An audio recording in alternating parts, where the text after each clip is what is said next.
La nuit du Ramadan se poursuit. Nous allons nous pencher cette fois-ci sur cette période de spiritualité et de recueillement qu'est le Ramadan pour les musulmans pratiquants.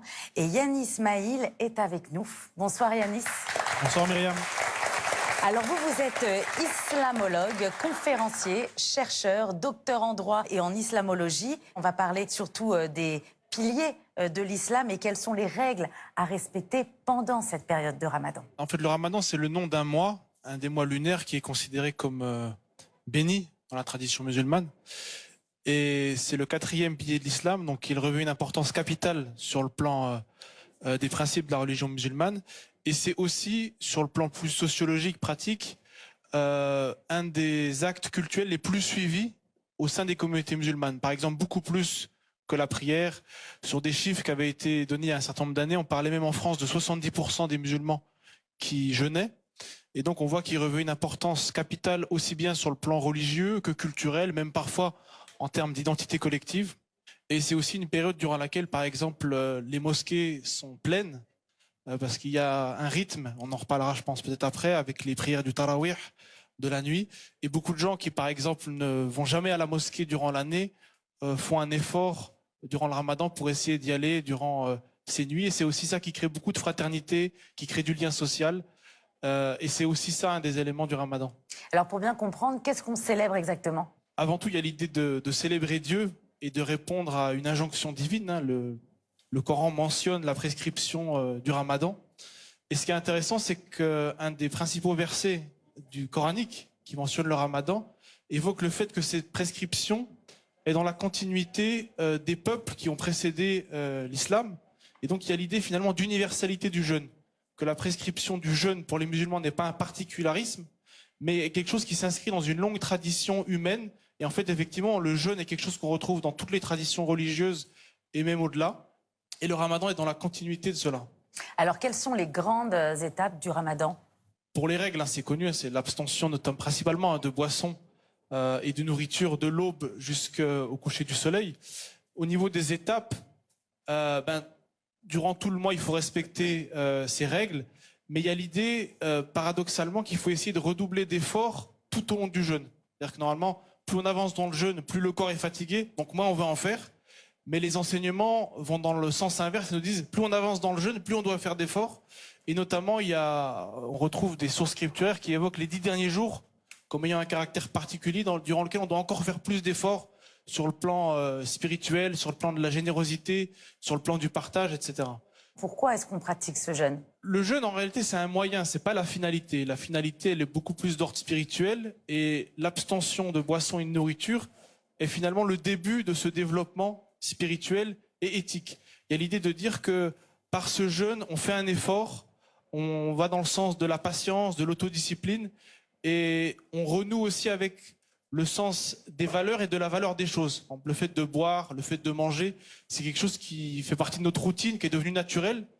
Et par cette abstention, on se rend compte finalement de la valeur de la nourriture, de la boisson, qui non seulement est nécessaire pour vivre, mais revêt un caractère extraordinaire qu'on a tendance à oublier. Donc on renoue avec le sens des choses, on brise un peu cette routine, cette habitude, on change de rythme pour quelque part revenir à l'essentiel, revenir à soi et dans une forme d'introspection et essayer finalement de sortir de ce mois de Ramadan meilleur que lorsqu'on l'a commencé.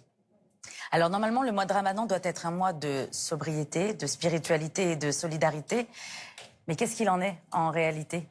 Parfois, il y a un certain excès dans la consommation, même une forme de gaspillage qui n'est pas conforme, je dirais, à l'éthique musulmane, mais qui en même temps a un aspect positif au sens où ça crée une ambiance festive, familiale. Il y a aussi toute la dimension esthétique des repas qu'on prépare. Mais disons que peut-être qu'il faut essayer parfois d'être plus sobre en termes de quantité et de qualité.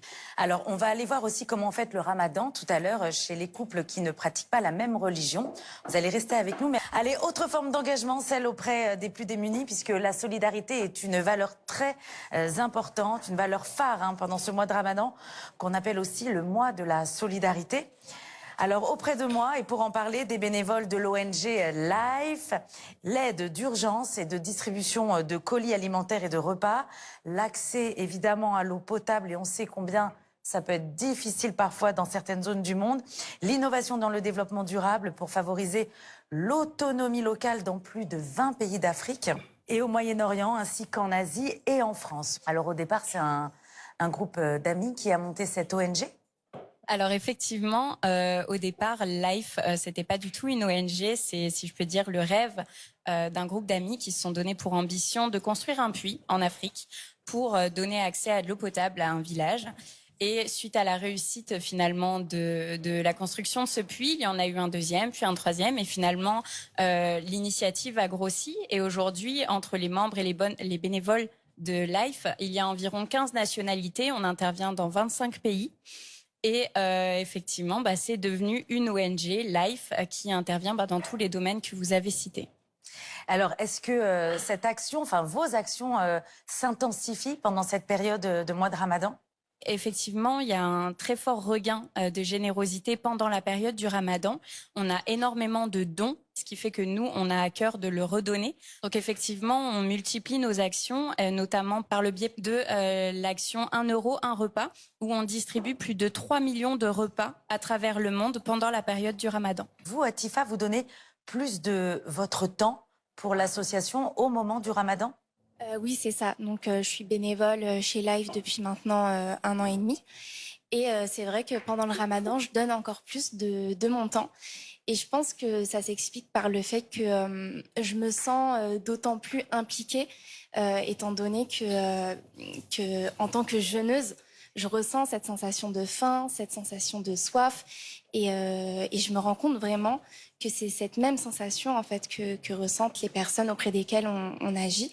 Et c'est ça qui fait que je donne encore plus de mon temps pendant cette période. Tout à l'heure, on évoquait ça, Yanis, justement, ce moment de partage, de solidarité. Pourquoi est-ce que c'est important, selon vous, de s'engager encore plus pendant cette période de Ramadan ? On a, dans les sources scripturaires, on nous rapporte que le prophète de l'islam était toujours généreux, mais il l'était encore plus pendant le Ramadan. Donc il y a l'idée que c'est le mois où on en fait plus. On donne de son temps, de sa personne, de ses biens. Et c'est d'ailleurs, avant la fin de ce mois, il est recommandé pour le musulman de donner ce qu'on appelle zakat al-fitr, qui est une sorte d'impôt qui a été fixé à minimum 7 euros pour la France et qui a pour but notamment d'aider les pauvres et le jour de Eid al-Fitr, la fête de fin de Ramadan, que personne n'ait faim et que chacun puisse offrir un repas à sa famille. Donc vraiment la solidarité, elle est au cœur du mois de Ramadan et c'est quelque chose qu'on retrouve à travers ce type d'association, mais aussi par exemple rappeler qu'on a des dizaines et dizaines de mosquées en France qui tous les soirs au moment du ftour, au moment de la rupture du jeûne, offrent des centaines de repas principalement à tous ceux qui viendront manger, mais qui sont principalement des gens dans le besoin, des démunis, des étudiants, des réfugiés, des SDF, et à rappeler que l'action des associations de solidarité comme des mosquées est dans l'entraide et la solidarité et la générosité à l'égard de tout le monde, sans distinction d'origine ou de religion. Et ça, pour moi, c'est vraiment une contribution musulmane au bien commun et à l'intérêt général. Vous restez avec nous, parce que la soirée donc, se poursuit, elle va se poursuivre.